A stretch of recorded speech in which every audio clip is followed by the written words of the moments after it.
asyrafil anbiya'i wal mursalin sayyidil awwalin wal akhirin habibi rabbil alamin imamil muttaqin wa qudwatil mu'minin sayyidina wa maulana Muhammadin wa ala alihi wa sahbihi ajma'in. Amma ba'du, fa ya rabbi ishrah li sadri wa yassir li amri wahlul 'uqdatam min lisani yafqahu qawli. Subhanaka la ilma lana illa ma 'allamtana innaka antal alimul hakim. Rabbi yassir wa la tu'assir bi tamimil khair rabbi zidna ilma wa warzuqna fahma nabiyyin wa hadal mursalin alhamdulillah malaikatil muqarrabin. Allahumma inna nasta'dika ya rasyid amrina wasakhir lana al-kutuba kullaha. Allahumma ya mu'allima Ibrahim 'allimna wa ya mufahhima Sulaiman fahimna, amin. Bapak Ibu hadirin hadirat yang berbahagia, alhamdulillah kembali kita bersyukur kepada Allah Subhanahu wa taala karena pada saat ini kita ditempatkan Allah di majelis yang paling mulia, yaitu majelis ilmu. Kembali kita melanjutkan pembacaan kitab Mukhtarul Ahadits yang berisi mutiara-mutiara sabda Rasulullah sallallahu alaihi wasallam. Adapun hadis selanjutnya berdasarkan urutan di kitab kita, di kitab ulun,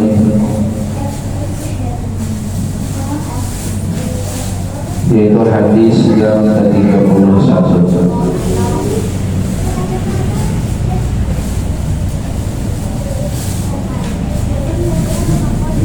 An Abdullah ibn Umar radhiyallahu anhuma an Nabi sallallahu alaihi wasallam qala ij'alu akhir salatikum bil-laili witran, muttafaqun alaihi.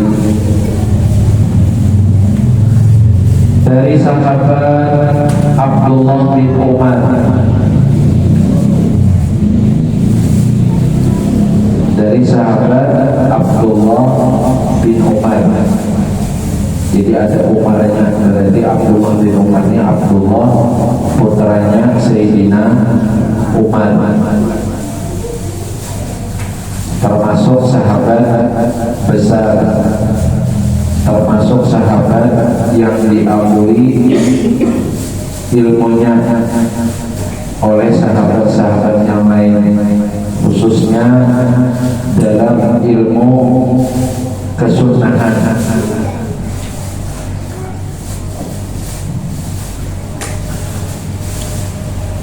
Ujar Sidin, ujar anak Sayyidina Umar bin Abdullah, dari Nabi sallallahu alaihi wasallam bersabda, ij'alu akhir salatikum bil-laili witran. Jadikanlah oleh kalian terakhir sholat sunat kalian di malam hari itu adalah sembahyang witir.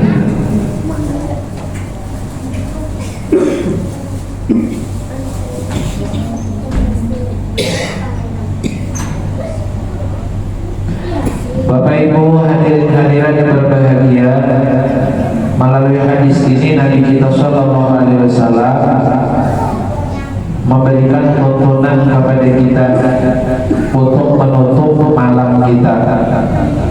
Sebelum kita tidur, ujar Nabi, hendaklah kalian jadikan sholat terakhir kalian di malam hari itu adalah sembahyang sunat witir. Nah, lalu ulama berbeda-beda pendapat tentang memahami menjadikan sholat sunat terakhir kalian di malam hari itu witirnya ada dua. Yang pertama, ma'artiyakan akhir sholat kalian di malam hari adalah sesudah kita sembahyang isya, yaitu sesudah sembahyang isya ada sunat apa? Sunat ba'diyah isya. kalau kita hendak jadikan akhir malam kita lewati sebelum sore, berarti hendaklah ditutup dengan sembahyang witir. Jadi ibadah isya kita sembahyang witir. Nah, ini pengertian yang pertama. Nah, pengertian yang kedua dari hadis ini dan pengertian yang kedua ini yang banyak pemahamannya diambil oleh para ulama. Pengertian yang kedua, maksud Nabi ini ujar ulama, hendaklah kita menjadikan sholat terakhir kita di malam hari. Artinya apa? Bagi orang yang kena malam ada keyakinan, memiliki dugaan kuat bisa bangun di tengah malam. Nah, bagi mereka yang ada keyakinan atau dugaan kuat ini timbul atau keyakinan karena berdasarkan kebiasaan, sudah jadi rutinitas ini dalam hidup sendiri. Pokoknya bila tengah malam bangun, atau di akhir malam, jam 2, jam 3, pokoknya sendiri sudah biasa bangun. Nah, maka bagi orang yang bangun di tengah malam, nah maka hendaklah ia menjadikannya melalui malam dibangun pulang. Kalau orang pada bangun tadi, nah berarti akhir malamnya itu sebelum apa? Sebelum tidur tadi. Nah, karena bila ia bangun subuh itu lain malam lagi. Bila subuh itu namanya siang. Jadi bila ada subuh itu dihukumi siang. Makanya pada boleh lagi bangun makan.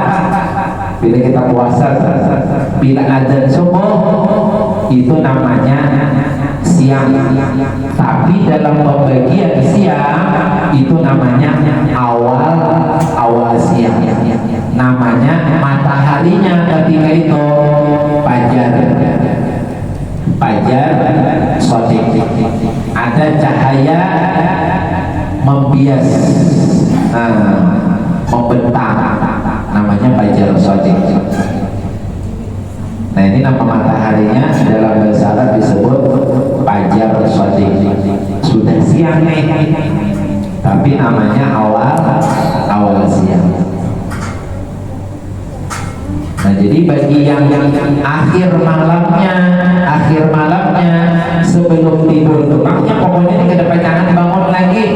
Nah, berarti akhir malamnya kan guling tadi, berarti ini witir di situ. Nah, pemahaman pertama tadi hendaklah witir, karena itu penutup sholat sini kada bangun lagi.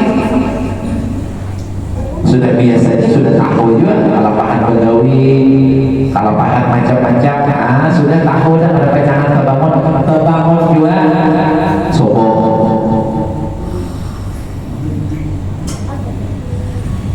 Nah, ini pemahaman pertama. Yang kedua tadi apa? Yang kedua tadi kalau bangun tengah malam, ada memiliki keyakinan, ada memiliki dugaan kuat. Berdasarkan apa dugaan kuat nih?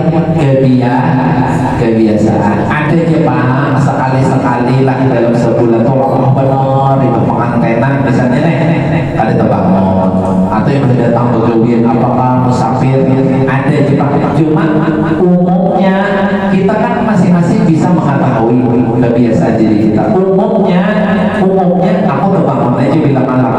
Nah, maka bagi orang yang terbangun aja malam, ibadah sebagian sunat isya jangan witir. Bagusnya. Jadi wajahnya witir enak bila inya menemui malam, ukuran malam sebelum ada subuh. Ini dipahami dulu. Meskipun alamnya masih gelap. Nah, makanya nanti subuh itu dibagi dua, ada golas, ada isfar. Kalau golas itu, tapi kita jangan pakai listriknya mati, anggapnya listriknya mati dulu berdataan, makanya bahari boleh. Nah, jadi golas itu bila kita berjalan itu kita ada pinandu orang di hingga kita. Nah itu namanya subuh waktu golas. Itu ibadah 10 menit, 15 menit, 20 menit masih golas. Golas itu apa?